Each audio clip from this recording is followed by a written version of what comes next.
fun begins. Hello there. Hey there everyone, welcome to the channel, welcome to my episode 6 finale Obi Wan Kenobi breakdown with things you've missed, Easter eggs, and some of my thoughts and opinions throughout the entirety of this video. So without further ado, we're going to hop right on into this, and of course, spoilers ahead. Now, I've already had my reaction video out here on the channel, so if you guys haven't already, go check that out as well. However, this episode was just everything that I needed and wanted, and I think I speak for a lot of you Star Wars fans out there. So as we always do, I'm going to go ahead and break this thing pretty much frame by frame.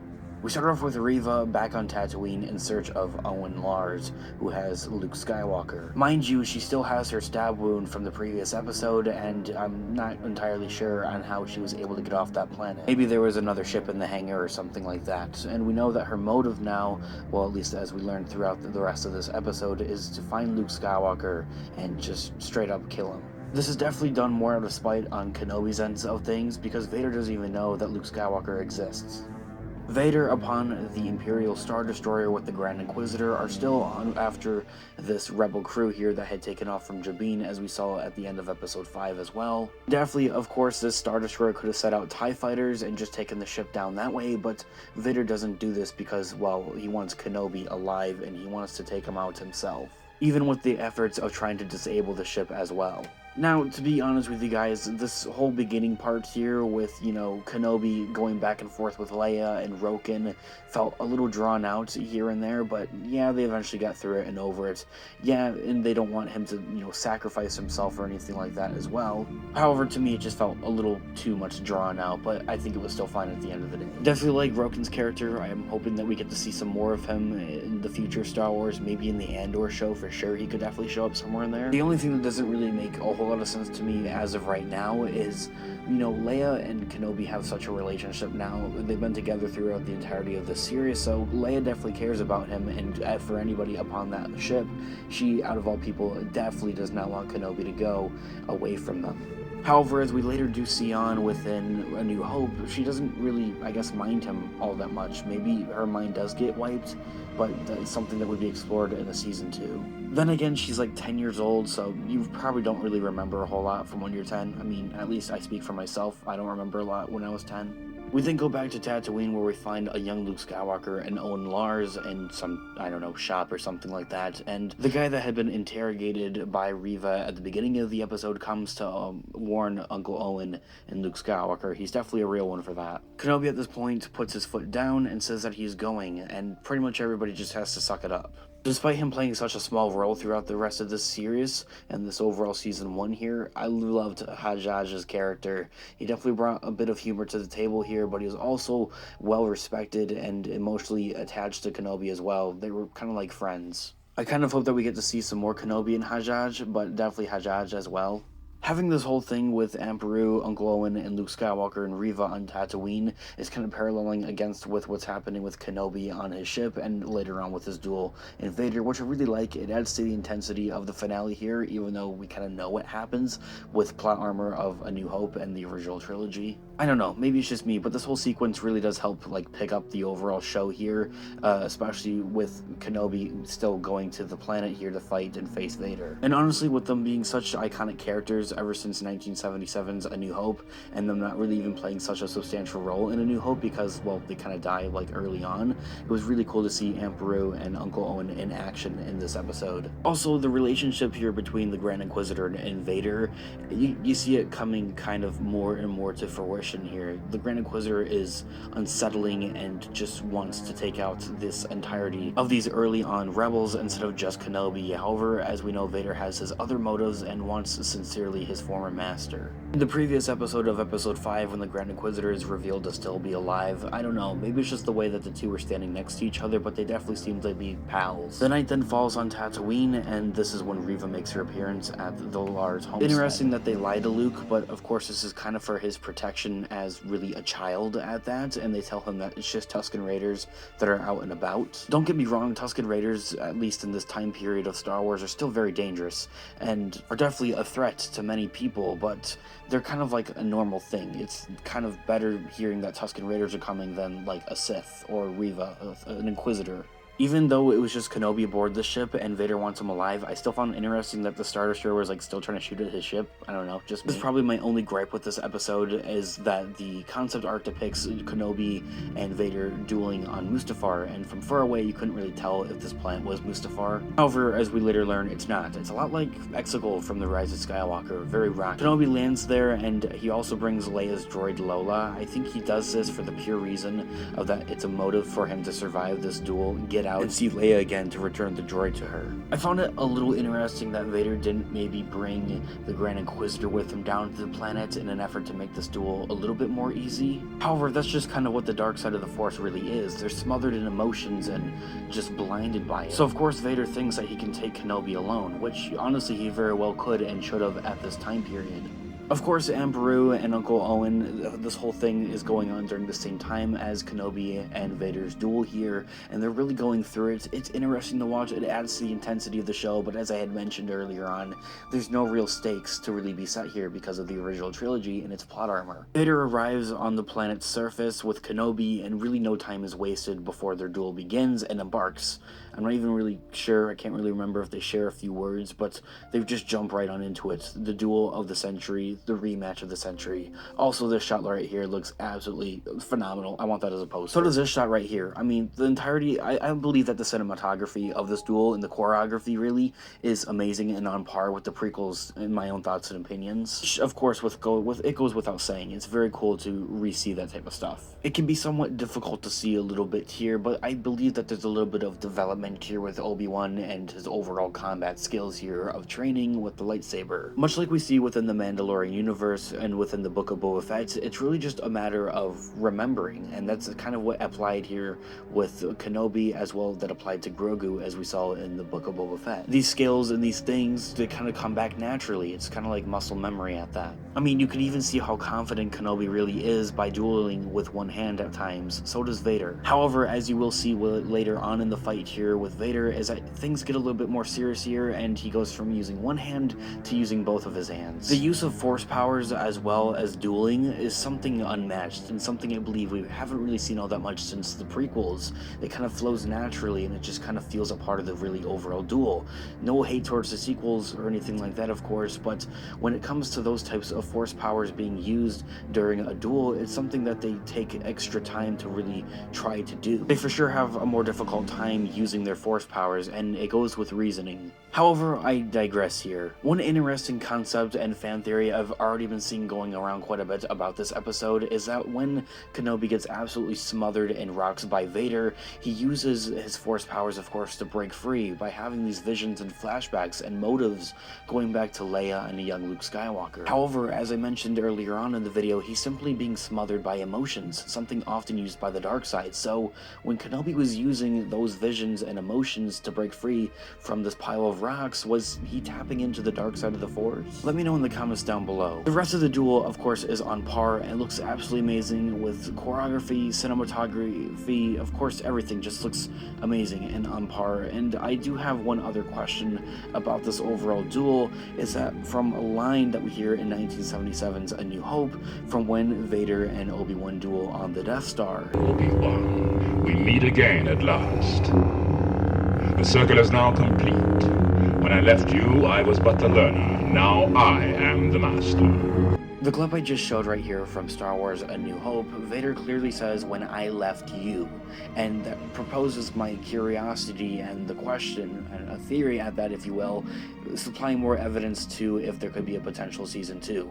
By the end of this duel here that we see in the finale of Obi Wan Kenobi, we clearly see Kenobi leaving Vader once again. I definitely want to dive deeper on into this with a separate theory video, so make sure you guys are subscribed to the channel and be notified by hitting that notification bell for when that video does come out and other future videos here on the channel as well. Anyway, while this is all going on, we have Reva, who's sneaking into the homestead of the Lars here, kind of snooping around looking for Luke Skywalker. I'm not really sure what she was trying to get at here with maybe her motives here. I honestly don't even think that she knew here what she was trying to do, but it does seem by the end of it she just sincerely wanted to take out a young Luke Skywalker and kill him out of spite of Kenobi knowing him, not really out of spite of having hate for Vader. And I also feel bad for Uncle Owen. He's really going through it and getting kicked here and messed up right here. I'm definitely glad that we got more closure to Reva's story here overall, evidently, but it still doesn't feel fully complete or full circled, and it's also for good reasoning that I should mention as well, and I think I speak for a lot of you Star Wars fans out there when I say that I'm glad that a majority of this episode was focused on Kenobi and Vader, the stars of the show. However, interestingly enough, once thought simply as a joke, that's why I haven't covered it here on the channel, there could potentially be a Reva spin-off show here on Disney Plus that could be in development, but we're not quite sure. So at this point, as I had mentioned earlier on in the video, I maybe believe that Kenobi could be going into the dark side or tapping in here as he's using emotion to simply use his force powers to break free of these rocks right here. And from there on out, he goes total just beast mode here on Vader, dueling him, throwing rocks at him, and even slashes his helmet. Finally, let's talk about it. Kenobi gets a few good hits on Vader a couple of times, mostly in the chest until he gives one foul swoop to the head and in the helmet, of course with the intent to kill, seemingly. And out of spite and nearly even hatred for what he has made Anakin at this point in time, once again proving more evidence to my theory of Kenobi tapping into the dark side of the Force, something I'm going to talk about in a separate video. I was sincerely not expecting this to happen whatsoever. I threw it out there as a poll here on the channel and underneath our community tab here. I love to do polls on here all the time, so definitely check those out if you haven't already. And I was not expecting this whatsoever. Just totally throwing it out there that this would be really cool to see. And yet it happened and created one of the most emotional scenes of all of Star Wars. With Hayden Christensen back under the mask here and underneath the Vader costume here, and back here is Anakin Skywalker as well. For a split second there, much like we see with Star Wars Rebels, as Ahsoka Tano does the same thing here. Now, something I've seen thrown out there is that Ahsoka hits the other side of the helmet, the left side, while Kenobi hits the right side here. It's kind of like symbolic, I guess, is what some people like to say here. Another thing that I didn't actually catch on my first rerun here is that Anakin is actually showing he has normal eyes right here, as you guys can see, and then he goes back to his Sith eyes as they go and turn back to yellow, like the Sith eyes, of course. And almost while this is happening, you can see he's being illuminated into the blue light here, and then he ignites his saber, showing him back into the red. Very overly symbolic and parallelic at that as well. I wouldn't be surprised if they had George Lucas hop on this to help a little bit here and there, although nothing has really been mentioned or said. This overall duel, of course, gives plenty of closure here to Kenobi with Vader and what happened. Of course, Kenobi spent all this time, the previous last 10 years, blaming himself for what happened to Anakin, whilst not even knowing that he was alive. However, we even see a little bit of chaotic and craziness coming out of Anakin / Vader at this time, as he is smirking and almost chuckling to himself out of craziness, saying that, no, I killed Anakin Skywalker, as he reverts back to Darth Vader. Everything about it is just a chef's kiss. I love it. Even with that, Reva's story and then this finale felt enough conclusion for the time being. As I had mentioned, she sees parallels of herself laying there dead during the Jedi Temple, or not dead necessarily, but playing dead, as she sees parallels with Luke Skywalker sitting there unconscious and incapable, a young child. She simply sees herself. She's unwilling and conflicted here at the same time, and when she brings Luke back to the homestead where Kenobi is there as well, meets them, that too kind of also baffles me, that he's able to get back to Tatooine so very quickly. But then again, I'm not really sure what planet they were dueling on and how close it was. It also kind of reminded me of Creature from the Black Lagoon, just the way that she's kind of like carrying him, and it also reminded me of symbolism coming from Anakin Skywalker in Attack of the Clones, carrying his dead mother from the Tusken Raider village. Of course, Luke is perfectly fine, of course, A New Hope and plot armor, everything with that. However, it's also here that we find importance. I mean, Kenobi's just really going through it with a bundle of emotions here. It goes from dueling his former apprentice brother, of course, Vader here, Anakin, and then goes back to here to see a broken down Inquisitor, the Dark Force user right here, trying to reach back out to the light side here, and he does everything he can to plead with her and help her. And to even with that, giving her simple closure. This here felt like enough closure for Reva, as I continuously had mentioned already, but I'm very curious to see where her character will go next, if it's going to wander into comics and books, or really if there's going to be a Disney Plus spin-off show with her character. I'm very interested to see.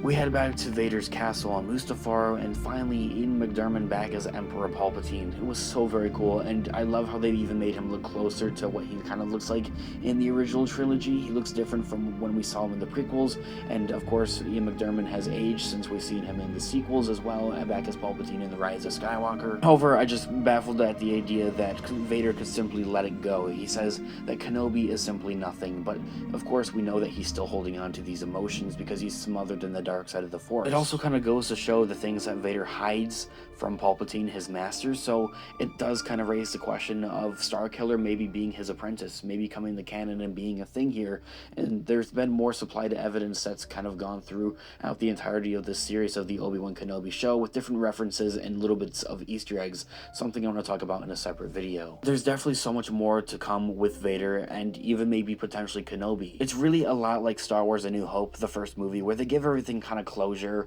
but yet again they leave it open for interpretation and room to make more content in sequels. It's not really a question of whether is this making money, it's a question of, well, does this have a story to tell at that. We head to Alderaan where we get closure on Leia and her overall story here. I love the way that she's dressed up here, kind of like half and half with Leia that we see in A New Hope, and kind of like Kenobi with the boots and the holster as well. Speaking of which, as Kenobi comes to return Lola the droid, kind of his motivation for him to survive his duel with Vader, and gives him motivation to come back to see Leia to give that droid back. Kenobi and Bail Organa share a few words, and they mention that they hope that nothing like this ever happens again, but there's always the possibility of more adventures and more stories happening like this. Maybe not with Leia, but maybe something along with the rebellion and Bail Organa and Kenobi meeting up and teaming up a little bit more here. I love the adjectives that, Kenobi shares here with Leia, describing really what her mother and her father were like. It really reminded me of from Revenge of the Sith when Kenobi says, "You are brave and wise and strong, and I'm very proud of you."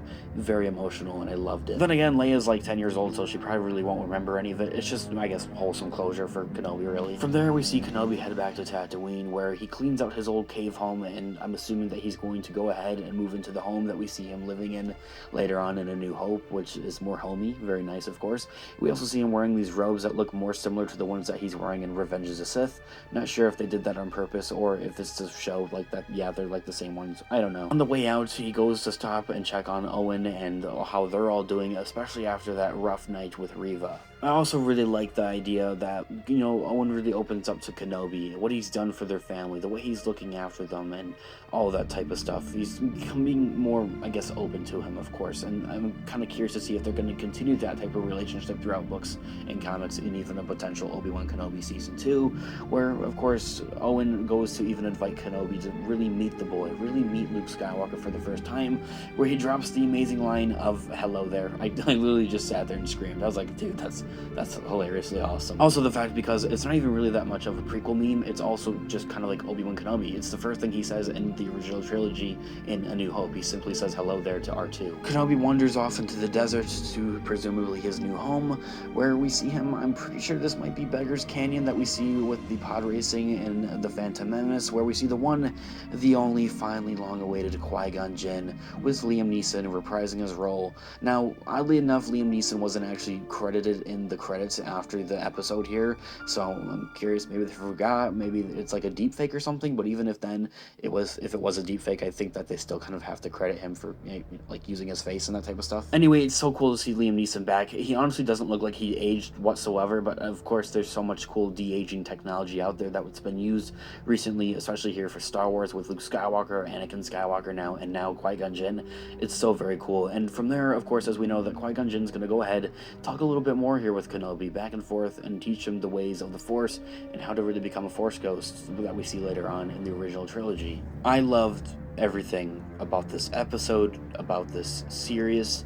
I think it was amazing. They did it right, they did it properly, and I think that they satisfied a lot of fans, especially with this final episode right here. Also kind of leaving potential storytelling for a season 2 is something as well that's kind of thrown out there impossible. Now, I'm gonna do a full-on reaction, like an overview of the entirety of this overall season 1, this series here on the Obi Wan Kenobi show as well, to really break it down. And really just to give my overall thoughts and opinions is something I'd love to do. Now, I'd love to hear all of your thoughts and opinions in the comment section down below. As always, I'd love everything about this overall series, and sharing this series with you guys, doing the breakdowns, doing the reactions, doing the polls here underneath our community tab on our YouTube channel, doing our Instagram, our Twitter, and our TikTok pages, all linked down in the description down below. I love doing it all with you guys, so thank you guys so much for supporting the channel.